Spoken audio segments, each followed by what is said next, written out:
Welcome once again to another journey of the art settlers of New York, where we highlight visual artists, performing artists, writers, critics, and everything cultural in the dynamic city of New York. We are about art, music, and the diverse living culture of the Big Apple. An art settler is someone or group of individuals who are either born in New York City or have decided to move to New York City. Today, we will be featuring the Rafael Tufiño Printmaking Workshop at Taller Boricua and the Institute of Puerto Rican Culture, or better known as Instituto de Cultura Puertorriqueña, ICP, directly from San Juan, Puerto Rico. The RTP Workshop will be speaking about the new exhibit that opens November 5, 2021 at the Taller Boricua Gallery, located at the Julia de Burgos Latino Cultural Center at 1680 Lexington Avenue on the corner of East 106th Street in the heart of El Barrio, East Harlem. Here in the studio is the RTPW's founder and master printer and director, Nitza Tufiño, along with associate producer artist, Eliezer Berríos, and introducing one of the newest members of the RTP Workshop, Sofia Perales Buck, who will be featured in our photographs of their exhibit. This exhibition that opens in Manhattan is a companion celebration of Campechada 2021 and kicks off a series of panel discussions or coloquios from the diaspora, organized by the Art Settlers of New York, all honoring the 100th birthday of Dr. Ricardo Alegría and his legacy. We have the participation of Freddy E. Velez García, Deputy Director of ICP, who is here with us virtually and will provide a broad description of Campechada 2021 and why it is being dedicated to Dr. Ricardo Alegría. Nitza, together with Eliezer, will explain their exhibit of prints honoring Dr. Ricardo Alegría and his life's work to promote and preserve the rich culture and history of Puerto Rico. This exhibit of prints have also been printed to form a banner that will be featured on the main stage of Campechada 2021 as a symbol of solidarity with the participating artists from Puerto Rico. The artists of the RTP Workshop who lovingly express their appreciation for Dr. Ricardo Alegría are Eliezer Berríos, Sofia Perales Buck, Rodríguez Calero, Jorge Zavala, George Malavé, James Cuevas, Ada Cruz, Carmen Ayala, Minerva González Subida, Elsie Delis, Diana Gitesha Hernandez, and of course, Nitza Tufiño. The event of Campechada 2021 will include the diaspora through the coloquios, a historic participation introduced by the ICP to unite all Puerto Ricanos from the island and the mainland. But for our viewing audience, allow me to provide a brief description of what is the ICP, or Instituto de Cultura Puertorriqueña. It is a governmental agency whose mission is to investigate, conserve, promote, and spread Puerto Rican culture in all its diversity and complexity. The memory and promise of a culture, all the different levels, areas, ages, and community interests create a set of lifestyles, customs, and artistic manifestations which identify Puerto Rico as a motherland. The ICP exists in order to preserve and divulge this knowledge internationally, spread its talent, and enrich the land's love of self. Please take note that the Puerto Rican traditions manifested in its diverse genres are not rigid museums, but are alive, thriving, and dynamic. Bienvenidos aquí y allá. And we're going to start off with our most distant guest today, but dear to the heart of the art settlers of New York, ICP's Instituto de Cultura Puertorriqueña Deputy Director, Freddy Velez García. And together with Carlos Ruiz, the ICP's Executive Director, Freddy is the executive producer of Campechada 2021, which is a magnum celebration. Welcome, Freddy. Bienvenido. Saludos, Ronnie. Now, why don't we start by letting our viewing audience know, what is Campechada? How did it start and why? Hi again. Hi from San Juan, Puerto Rico, a city that is celebrating its 500 years of foundation. So we're making history also in terms of living in the oldest city under the U.S. flag. What is Campechada? Campechada can be defined as what became the most important cultural event in the archipelago of Puerto Rico. It started in 2011 after it was a great exposition of Campeche at the Museo de Arte de Puerto Rico. And at that time, we were thinking about doing something to close that exhibit with a big bang. And it was decided to do a cultural event for 2 days in Old San Juan. It was such a great success, the event, that it became an annual celebration based on three main things: taking out the offering of cultural offerings or events out to the streets, out to the plazas, out to the sidewalks, instead of having them in museums or art galleries or theaters. The second, it was geared towards the family. And the third one, it was based on inspired on a historical or cultural personality that was important to the history of Puerto Rico or to our cultural heritage. So those are the three main objectives of Campechada: open spaces, family events, and inspire on a historical personality. Thank you, Freddy. We have been celebrating, Ronnie, we have been celebrating Campechada since 2011. So this year is the 10th anniversary. We're talking about Campeche, Oyer, Mirna Baez, Tufiño, Nitza, hi, how you doing? Hi, how are you? Eliesam, Ríos Rey, Eugenio María de Hostos, Juan Morel Campos, Abelardo Díaz Alfaro, and this year, Ricardo Alegría, what we consider the father of the Puerto Rican culture. I know that Ronnie is going to ask me about why Ricardo Alegría. Yes, why did you choose to honor? It's a question that answers itself, right? Yeah, this year has been crazy in terms of aligning very important events. 500 years of the celebration of the San Juan, 10th anniversary of Campechada, and the centennial of Ricardo Alegría.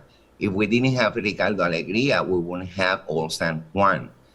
Based on his care and direction and leadership about conserving what is now a historical district, it was due to Ricardo Alegría. The cultural centers established in Puerto Rico and then taken to the diaspora is also one of his legacy. And there's so many institutions in Puerto Rico that due to Ricardo Alegría, we didn't have Ricardo Alegría, they wouldn't exist. El Museo de las Américas, el Centro de Estudios Avanzados, the Instituto de Cultura Puertorriqueña. He is our founder, and we cherish his legacy in terms of commemorating his 100th anniversary of natalicio, what we call natalicio. So it was easy. This year was very easy. Ricardo Alegría, 500 years of San Juan, and the 10th anniversary of Campechada. He was the first executive director of el Instituto de Cultura. So you're following, many years. You and Carlos are following in his footsteps. Yeah, we're trying. Very humble. Yes. Talk to us about some of the highlights of Campechada. Okay, as I told you, Campechada is going to be celebrated, or it's going to be happening from the 19th to the 21st of November this month. Considering that tomorrow, I think tomorrow is the 1st of November, or Monday. 30, so yes. This month is going to be the weekend before Thanksgiving, which is more easier to know. The weekend before is going to be in Old San Juan and Isleta de San Juan, because we're trying to integrate people from all over the Isleta de San Juan, from Puerta de Tierra, La Perla, and Old San Juan. Campechada became a community-based event what was first an art festival is now the major cultural event in Puerto Rico. We're gonna have over 300 artistic presentations from theater, street performers, Orquesta Sinfónica de Puerto Rico, great bands and groups. I'm gonna give you a primicia, Gran Combo is gonna be performing. So we're gonna be launching the whole calendario on Tuesday, a press conference. So stay tuned to the social medias and our webpage with Instituto de Cultura Puertorriqueña, and it's going to be, the program is going to be accessible to everybody. So if you're planning to come to Puerto Rico from the 19th to the 21st, don't miss Campechada. Visit Old San Juan. It's going to be our art festival all over the city. And one thing that's very important is that it's also free. Oh, yeah. That's very important. This is something that's vibrant and it's for the whole family, because there is another festival that is more of a party, you know, the street party, La Calle San Sebastián. But this is different. This is for the family, and it's during the early hours from 11 a.m. to 6 p.m. Is that correct, Freddy? Yeah, we're starting on 10 in the morning. 10. And having all the events through the city until 5. At 5, we're moving to what we call the main stage, and we're gonna have there Orquesta Sinfónica, Orquesta Filarmónica. We're gonna have a plena, bomba, danza, and then the big bands like El Gran Combo. So right now we're really enthusiastic about having a great festival in the old city. Well, thank you, Freddy. And now that this is a good segue to introducing our guest here from the Rafael Tufiño Printmaking Workshop, Nitza Tufiño and Eliezer Berríos. And the workshop will be participating on the main stage with a banner of prints that were produced and will be exhibited in the inauguration of Taller Boricua's celebration of Campechada here in New York, honoring Dr. Ricardo Alegría. So, Nitza, tell us what was why is Ricardo Alegría so important to you in your life as an artist? Well, because I grew up with him since I was a kid. I knew his father also, that they lived in front of Plaza Colón in Old San Juan, and I lived on Calle Sol and Calle San Sebastián. He was very good friends with my father, and so I almost saw him every day. And he always, you know, instilled in me, you know, the love for the Taino Indian, the African culture, and the Spanish literature, you know, and the loving of the musical instrument, cuatro, triple, and all of that.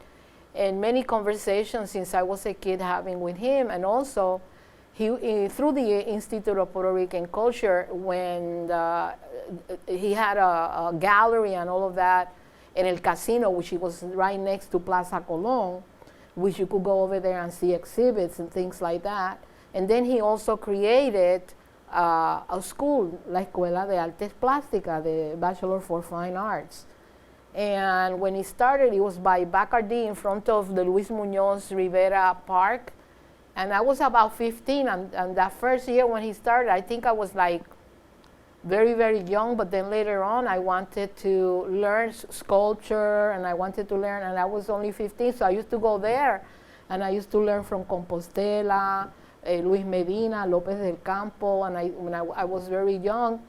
So he instilled in me all those things. And also he created the print shop, the graphics print shop that was run by Lorenzo Omar. And then later on, my father went to work with Lorenzo, and they used to take young people like Martorell is one of them. When he was, he finished school and he started working with them. Jose Rosa, also was part of that team of doing the graphics there, and everybody during the week they would work on prints and silkscreen, and then on Fridays people used to pass by to pick up a poster, so we were there, So all of those things, and also his wife, Mela Pons, she was also fantastic. She used to do her drawings, she used to do books on the Igneris and the Taino Indians for the school. So, looking at all of that, that instilled in me a great admiration for the Puerto Rican culture, outside from many other artists, because there was also La División. But he always said to me, and I always like when, he wanted to come to New York, and sometimes he didn't want to travel out here. When he got his, he was going to be the Grand Marshal for the El Desfile. I spent all the time with him doing that, and then Pablo Delano and myself, we got him another PhD, because he was a PhD from Harvard. And we made him come up all the way to Connecticut, to Hartford, so that he could get another diploma from the university, from Trinity College. So, all those things was really, really great. He was by your side till the very end? To the very end, And you, I mean, even, that I couldn't go to his funeral the last year I was in Guatemala, and I couldn't travel from where I was in Antigua to Puerto Rico for his pasuelo. But anyway, he was always there, and also when my father passed away, that they used to be very good friends, and he used to call him, my father used to call him Richardini. Mira, Richardini. So also he did El Duelo for my father. The eulogy and at the eulogy gravesite. in Old San Juan by Santa Magdalena de Pisi. So, it's like family, and also instilling all those things in me, and being in El Taller, through all those years, with my father and the founders, Carlos Osorio, him and all of that. We always had printmaking. Marcos Dimas was also there. He's now the director.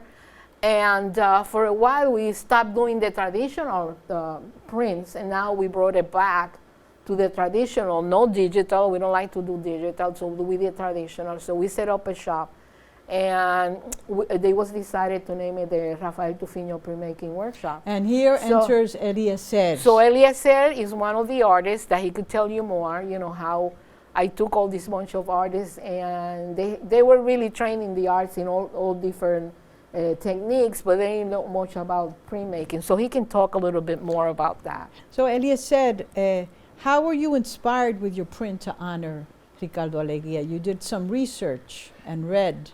Yes, I was first introduced to Ricardo many years ago. I first saw him, I think it was a Tiempo episode on Channel 7. So that was my first introduction to him. But I did not know the background, his history, his resume. So with this project, I was able to delve in more into his history, and it's amazing the resume that he has, yes. What he's been able to produce and teach, and what he's been able to develop others to pass on all of these traditions, these cultural traditions. And it's amazing when you look at all the institutions that have been built or began through him or by him. And that's what astounds me. So basically, we're going to be showing some of the images, the process of how the prints are printed, and also how it was then the printer created this banner in cloth that will be featured on the main stage during Campechada.